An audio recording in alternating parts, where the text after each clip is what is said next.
Hi children, in the last class we discussed about Ohm's law. Are you studied it? Do you understand? What is Ohm's law? The potential difference is directly proportional to the current at a constant temperature. There gets an equation that is V is equal to I into R. V is the potential, I is the current and R is the resistance. Okay, clear? Then we move on to the next topic, that is in Ohm's law we get a new term called resistance. Isn't it? Here, the next topic we are discussing about the factors depending upon the resistance. There are certain factors on which the resistance of a conductor depends. The resistance of a conductor depends on certain factors, and these factors make the resistance of a conductor change or vary. What do you mean by a conductor? Conductor conducts electricity. What is insulators? Insulators do not conduct electricity. Hope you know that. Then resistance of the conductor depends on. Resistance of the conductor depends upon. Resistance of the conductor depends upon.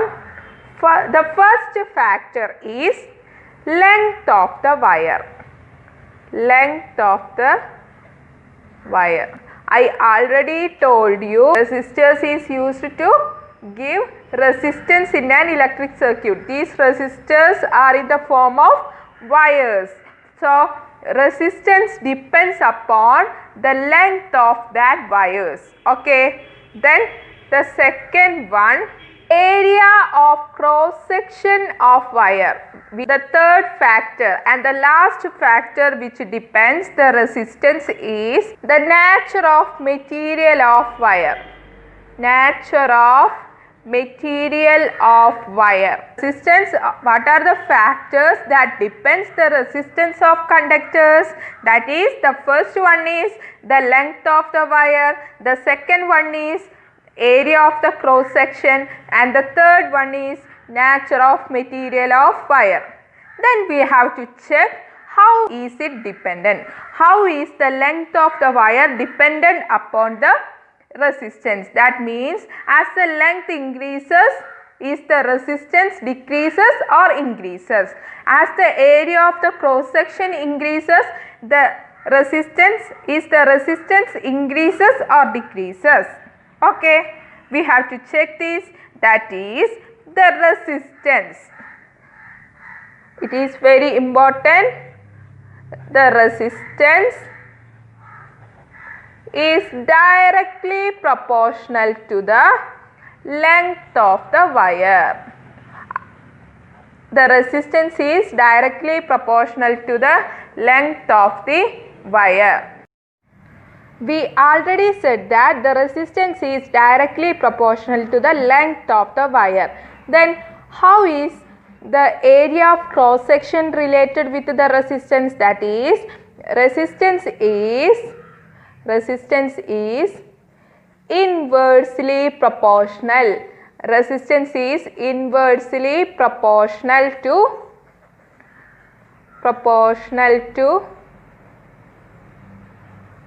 the area of cross section.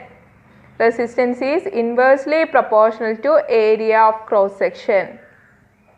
How can be the directly proportional is writing like this, and how can we write the inversely proportional? That is, resistance R is inversely proportional.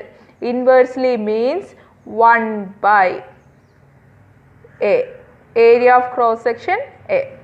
That is, resistance is directly proportional to the length of wire. This is resistance is inversely proportional to area of cross section. That is, this one by 1 by A. Okay, that is R proportional to L, R proportional to 1 by A, or we can say that R is inversely proportional to A. This is very important. Resistance is directly proportional to L and resistance is inversely proportional to 1 by A. These are the two equations. This is the first equation and let it the second equation. Let it be the first equation and let it be second equation. Then by comparing these two equations we will get, by comparing these two equations, R is common here, R proportional, proportionality common here, proportional to L, L into 1 by A. That is, we can be written as R proportional to L by A. Resistance is directly proportional to the length of the wire. That is, we already said that the directly proportional means when one quantity increases, the other quantity also increases. When one quantity decreases, the other quantity also decreases. Here the quantities are resistance and the length of the wire. As the length of the wire increases, the resistance also increases. If a wire has more length, then it has high resistance. Okay. Then resistance decreases as the length of the wire decreases. If we use a small length wire, then the resistance will be low for that wire. Okay. So resistance is directly proportional to the length of the wire. Then how it is related with the area of cross section? Is resistance is inversely proportional. Resistance is inversely proportional to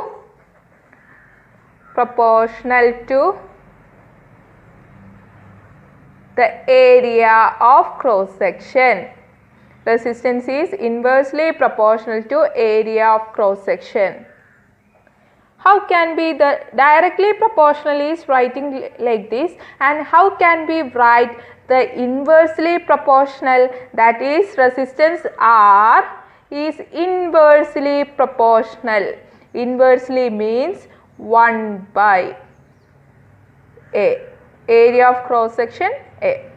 That is, resistance is directly proportional to the length of wire. This is resistance is inversely proportional to area of cross section, that is this one by 1 by A. Okay, that is R proportional to L, R proportional to 1 by A, or we can say that R is inversely proportional to A. This is very important. Resistance is directly proportional to L and resistance is inversely proportional to 1 by A. These are the two equations. This is the first equation and let it the second equation. Let it be the first equation and let it be second equation. Then by comparing these two equations we will get, by comparing these two equations, R is common here, R proportional, proportionality common here, proportional to L, L into 1 by A. That is, we can be written as R proportional to L by A. At first we discussed that the resistance is directly proportional to the length of the wire and the resistance is inversely proportional to the area of cross section. By comparing these two equations, we get R proportional to L by A. Okay, clear? These are proportional to L by A. We need to change this proportionality constant into equal to sign. That is, we have an equation like this, R is equal to. When we write R is equal to, we have to multiply it with a constant. That is, a constant into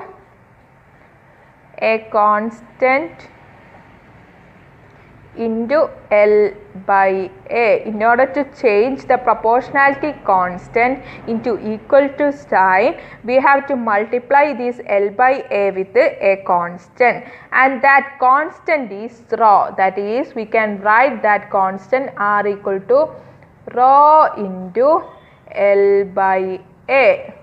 Okay, rho is a constant here. Rho is a constant, and that constant is called electrical resistivity of the material of the conductor. This rho is the electrical resistivity.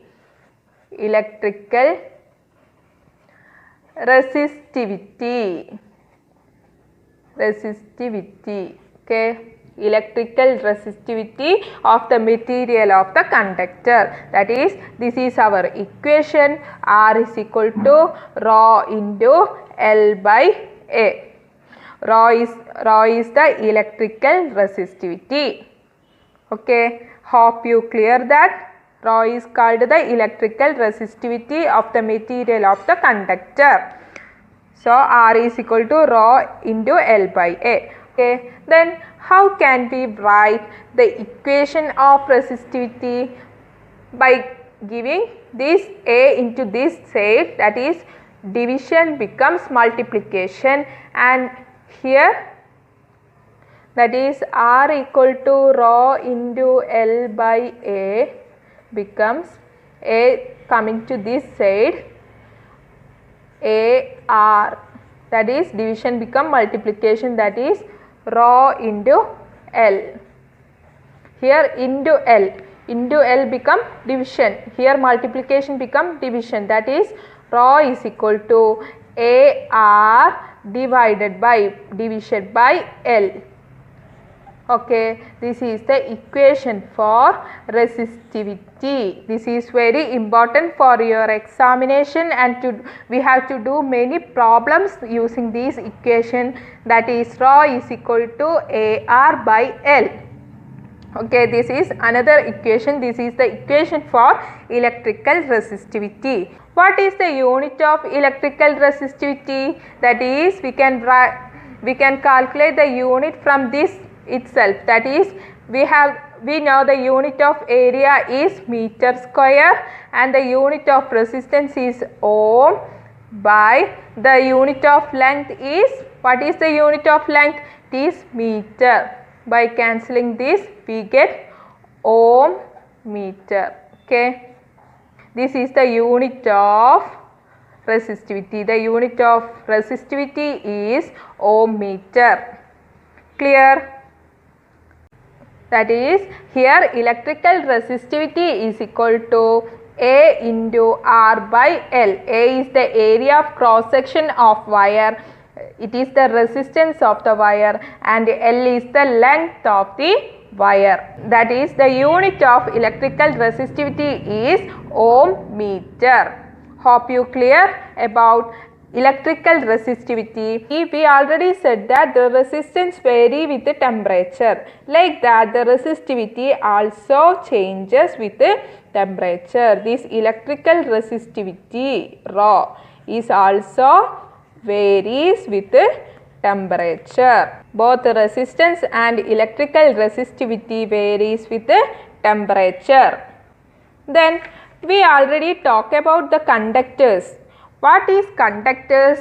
Conductors conduct electricity. Can you give examples of conductors? That is, metals such as iron, copper, aluminum, all are good conductors. And alloys. What do you mean by alloys? Good conductors are metals. Metals and alloys are good conductors. What do we mean by alloys? Alloys are the combination of metals. Alloys are the combination of various metals. So, the metals and alloys are good conductors. These metals and alloys will have, or the good conductors will have, low resistivity. Low resistivity. Okay, We already talked about in the previous class that these conductors have low resistance. Okay, it's like that it has low resistivity also. Good conductors have low resistivity. Okay, in case of insulators, what are insulators? Insulators do not conduct electricity or electric current. Insulators, example for insulators are rubber, glass, wood. These are examples of insulators. We already said that insulators have high resistance because there is low current is flowing through it. Like that, these insulators have high resistivity. Hope you clear that. Good conductors are metals and alloys. It has low resistivity. Insulators are rubber and glass. It has high resistivity. Okay, clear? So, because of the resistivity of the material, because of the high resistivity of the materials, we use certain materials for various methods. That is, the alloys are used. Alloys, we already said that the alloys have low resistivity. So, alloys are used in electrical heating devices. We use alloys in electrical heating devices because it has low resistivity. Do you heard about tungsten? Tungsten is used in the filaments of the electric bulb. This tungsten is used in the filaments of the electric bulb because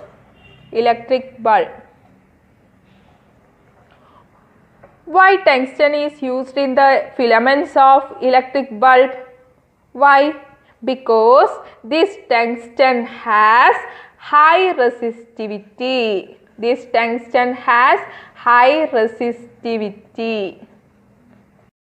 Copper and aluminium are used for the electrical transmission lines. What is electrical? We know the electrical cables. In electrical cables, it is used copper and aluminium. Copper and aluminium is used for electrical transmission. Used in electrical transmission line. Because of why copper and aluminium used in electrical transmission lines? Because of its high resistivity.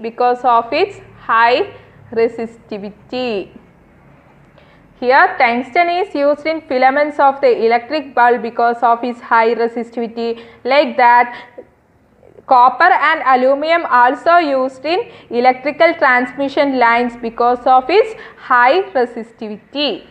Okay, hope you clear that is resistivity.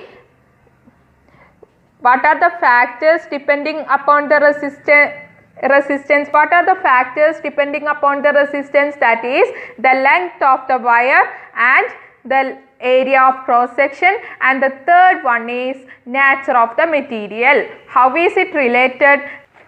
The resistance is directly proportional to the length of the wire and the resistance is inversely proportional to the area of cross section. By combining these two equations, we get R proportional to L by A. In order to change the proportionality constant into equal to sign, we multiply it with a constant, that is R is equal to a constant into L by A. That constant is rho. Rho is the electrical resistivity. What is the equation for electrical resistivity? That is AR by L. A area of cross section, R resistance, L length of the wire.